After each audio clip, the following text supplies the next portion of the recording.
Hello everyone, welcome back to my channel. Today I am going to say some common myths about Ayurveda.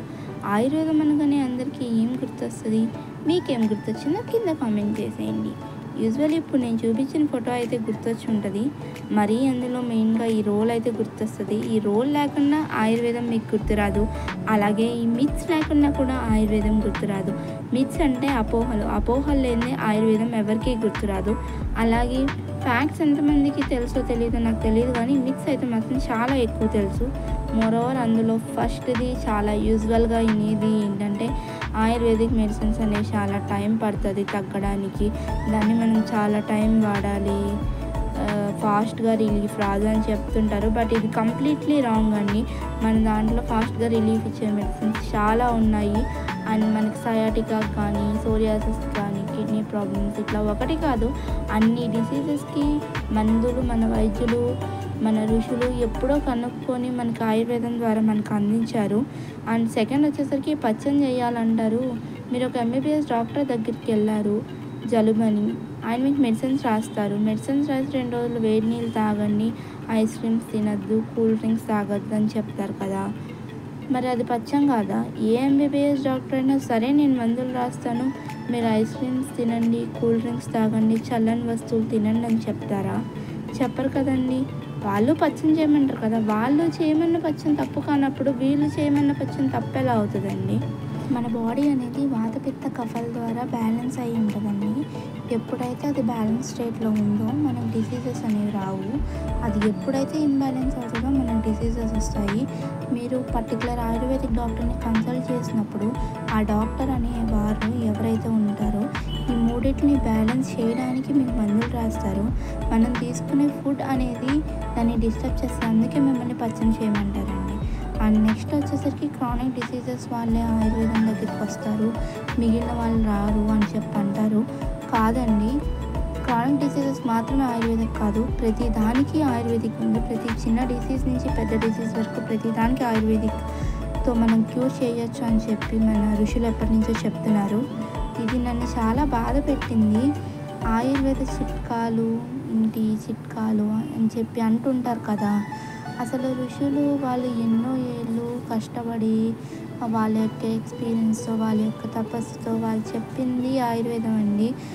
దాన్ని tips చెప్పడం వేరు, tips అనేవి యూజువల్గా ఉండాలి, అంతేగాని ఇట్లాగా వేరేలా ఉండకూడదండి.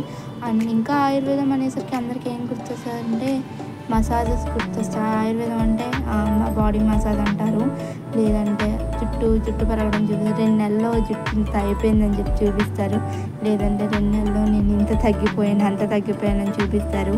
అండ్ అది ఎప్పుడు పాత మెడిసిన్ కదా, ఇప్పుడు కొత్త డిసీజెస్కి అది ఎలా యూజ్ అవుతుంది, యూజ్ అవ్వదు అని చెప్పి అంటుంటారు. మరి కరోనా టైంలో మరి మన మెడిసిన్ యూజ్ అవ్వలేదంటారా? మన మెడిసిన్ కోసం ఎంతమంది క్యూలో నుంచి ఉన్నారు? ఎవరో ఒక పర్సన్ ఏదో ఆయుర్వేదిక్ మెడిసిన్ ఇచ్చారు, ఆ పర్సన్ పేరు నేను చెప్పను, కానీ ఆ పర్సన్ ఇచ్చే మందు కోసం ఎంతమంది క్యూలో నించున్నారండి ఆ టైంలో కూడా. సో ఈ మిత్స్ అన్నిటిని మీరు అందరూ నమ్మకుండా ఉంటారని, ఆయుర్వేదాన్ని ప్రోత్సహిస్తారని కోరుకుంటున్నాను. మన సుశ్రుత ఏమీ లేనప్పుడే ప్లాస్టిక్ సర్జరీ చేశాడండి ఆయన, మన ఋషి. Is the father of our ancient science అన్నమాట. ఏం లేనప్పుడే ఆయన చేశారు ప్లాస్టిక్ సర్జరీ. అండ్ ఆయన్ని బయట దేశాలు ఆయన విగ్రహాన్ని పెట్టి పూజిస్తున్నారు. లైక్ ఈయన చేశారు కాబట్టి ఇప్పుడు ఇలా ఉన్నాము అని చెప్పి పెడుతున్నారు.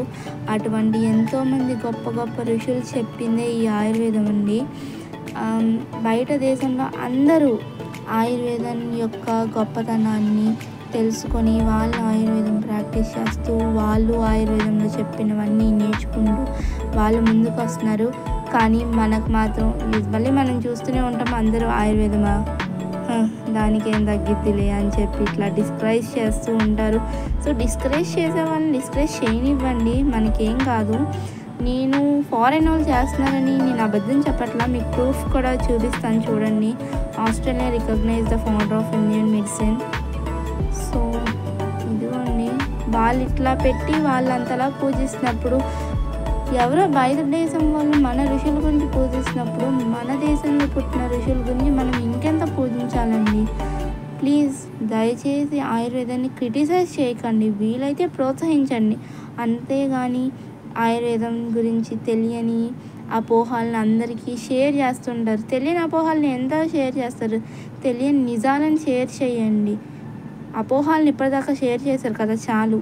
ఇప్పుడు ఆయుర్వేదం గురించి ఇది మన ఆయుర్వేదం, ఇది మనది, మన ఋషులు చెప్పారు అని చెప్పండి. దయచేసి ఆయుర్వేదాన్ని క్రిటిసైజ్ చేయకండి.